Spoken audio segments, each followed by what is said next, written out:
So we have just witnessed what is one of the most hectic rugby championship games we have seen in quite some time. The end score 67 points to 30 in favour of South Africa over the Pumas.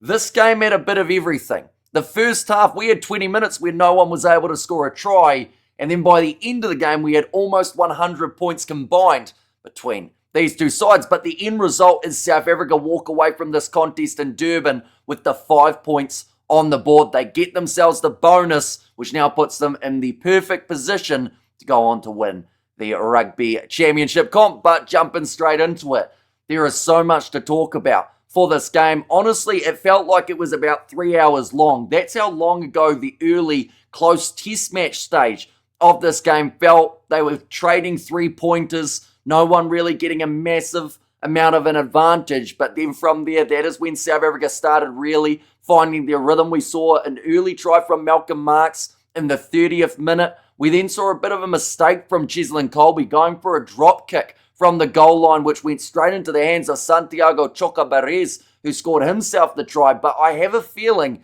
that just fired up South Africa. Rassie would not have been too happy about it. And halftime, what we saw after that break was absolutely phenomenal from the Springboks as well. They also gave away a penalty try in the first half from Malcolm Marx, so that added a little bit more to the anger of the Springboks. But this team just played an insane game of rugby, and one man in particular, and there's honestly a few that we could have looked at as key players, but Sasha Feinberg Ngumezulu, he had an absolutely incredible game.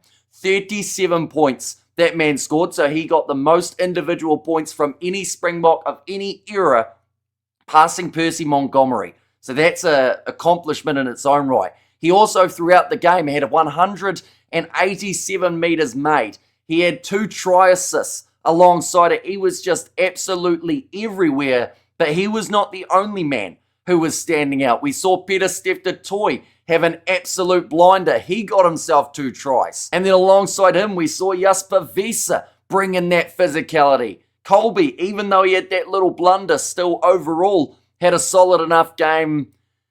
And it was just an insane type of contest. I'm honestly close to speechless. And that's pretty hard to do when it is currently 6:25 a.m. here in New Zealand. But it was just an incredible mix of so much that just all went bang. That's not even a sentence. But the South Africans, anytime they entered Argentina's 22, they looked like scoring. There were so many easy meters being made, and Argentina, to their credit, they had some good tackles made throughout this contest, but nowhere near enough to stop that just physicality being enforced by the Boks. Argentina, they were just rushing it a little bit, trying to look for miracle passes rather than shaping it up like they normally would and like they have throughout the rest of the Rugby Championship. That could be down to the pressure that South Africa were creating, but this had to be one of the best second halves from South Africa yet again, and we only just said that in the last game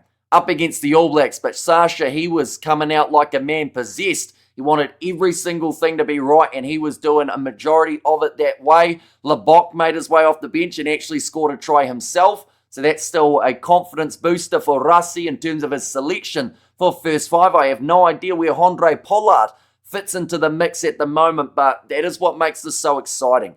The South African side, they have taken the gambles. They've taken the risks at times to try and create depth, and now Rassie is really reaping the rewards of that depth that he has created. But this game, I'm going to have to watch it again, and I'm going to have to look through, see all the stats for this contest. But all I know is South Africa, they were very dominant at certain parts of this game. Argentina fought valiantly, and for them to score 30 points in this matchup, I do still see as a little bit of an achievement for Los Pumas. We're talking about a side away from home, and also the fact that out of the last 10 games, Argentina have only scored more than 21 points once of those contests, and that was actually the game that they won up against the South Africans. So the fact that they did score their most points they actually have up against South Africa in recent times, but it still led to what was close to a record loss.